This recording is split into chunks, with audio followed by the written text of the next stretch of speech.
Proverbs 4 and verse 9. It says, she shall give to thine head an ornament of grace, a crown of glory shall she deliver to thee. This is again speaking of wisdom. So when wisdom is exalted, it'll promote thee, and whenever it's embraced, it'll bring thee to honor. We just saw there in Proverbs 4 and verse 8. And then Solomon continues, she shall give to thine head an ornament of grace. This is what happens whenever wisdom is exalted and embraced. So when it's highly esteemed and held on to, she will give to thine head an ornament of grace. An ornament is any adjunct or accessory primarily for use but not excluding decoration or embellishment, equipment, furniture, attire, trappings. It is something employed to adorn, beautify, or embellish, or that naturally does this, a decoration, embellishment. So I think we know what an ornament is. Everybody probably thinks of a Christmas tree when they think of ornaments, right? It makes the tree pretty, right? So that idolaters have a nice thing to look at, whenever they're practicing their idolatry. It says, she shall give to thine head an ornament of grace. Grace is pleasing quality or gracefulness. It's the quality of producing favorable impressions, attractiveness, charm. Now, usually with more restricted application, the attractiveness or charm belonging to elegance of proportions or especially ease and refinement of movement, action, or expression. It also means pleasantness of flavor. It means an attractive or pleasing quality or feature, something that imparts beauty or an ornament, the part in which the beauty of a thing consists. So whenever an ornament of grace is an ornament of beauty, an ornament of attraction, right? When you talk about a woman that's full of grace, right? She's graceful, right? She's attractive, she's beautiful, she's dressed well, she looks nice, right? That's what grace means in this sense. This is not grace like the grace that saved us, unmerited favor. This is an entirely different definition of grace. So when wisdom is exalted and embraced, she makes the possessor attractive to others, like a woman adorned with fine clothing and jewelry. So when you think about that, think about the beautiful woman adorned, right, with that looks very nice. Well, whenever wisdom is embraced and loved and held on to and exalted, you're made like that woman, very attractive, well-dressed. Now, since wisdom resides in the mind, which is where the head is, right, then it's fitting that the ornament is placed on the head, right? It says, she shall give to thine head an ornament of grace, because that's where wisdom is. Foolishness comes from the heart, right, from the emotion, when people make decisions emotionally. But wise decisions come from the head.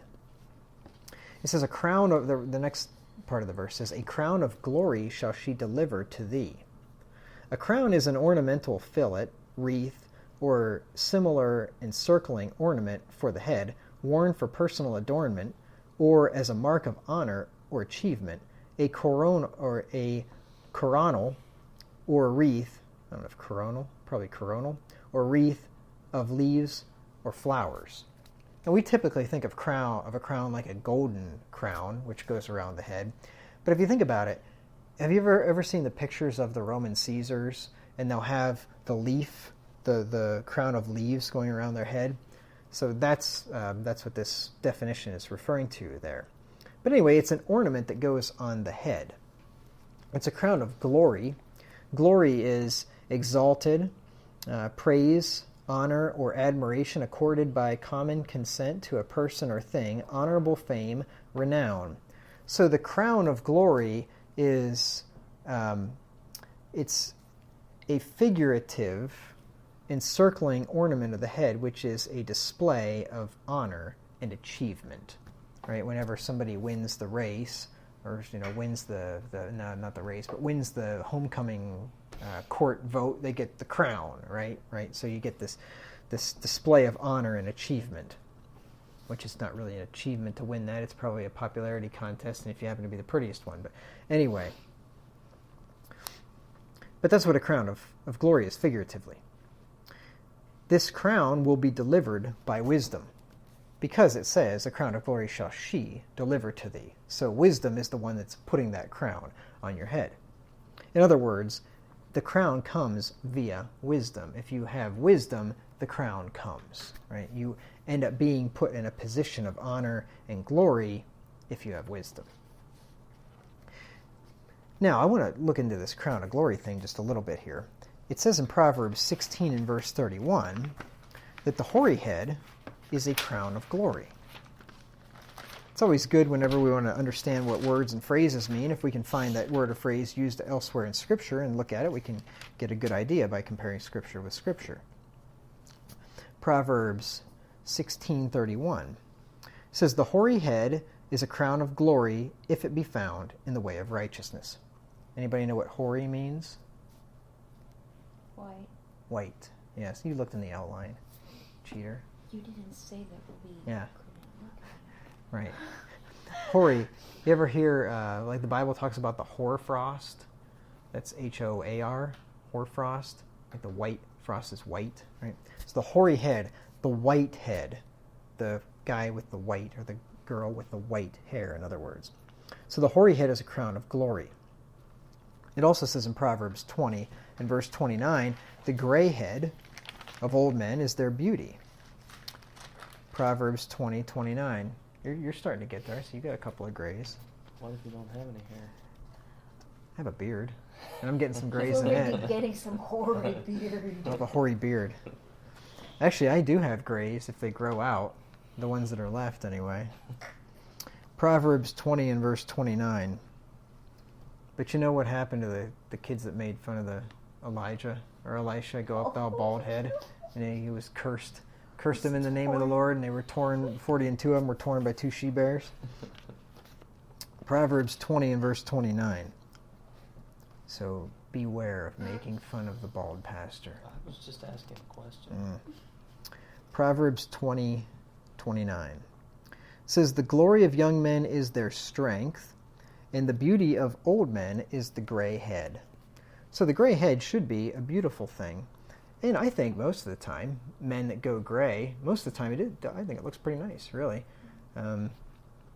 It's not, to me, it's not something to be, scorned or shied away from.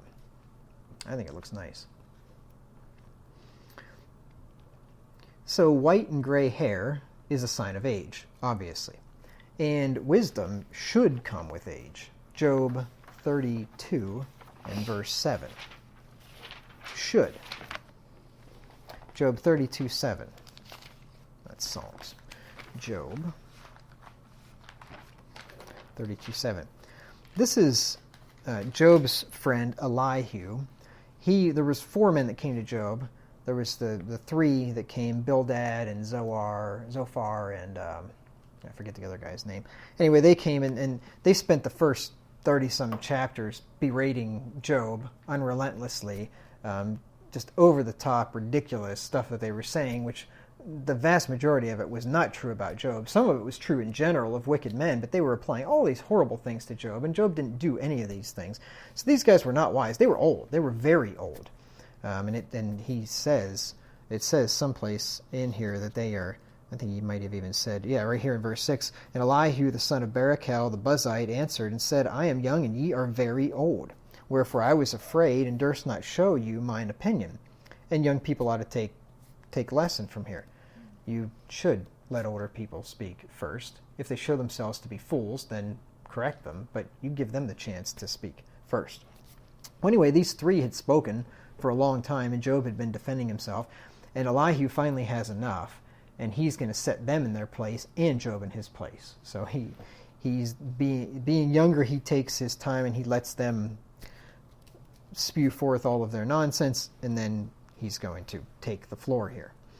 Verse 7, he said, I said, days should speak, and multitude of years should teach wisdom. So older people should be wise.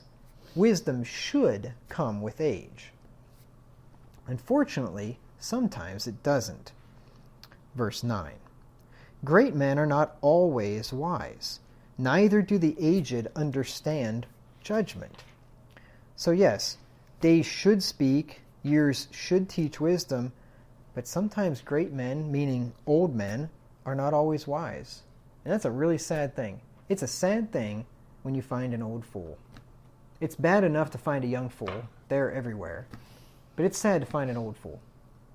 That just shouldn't be. This is sadly the case far too often today. And I am sad to say, but I don't see much wisdom coming out of our parents' generation, sadly. You look around. Look around at our parents' generation, people in their 60s, 70s, whatever. I don't see a ton of wisdom coming from that generation in general.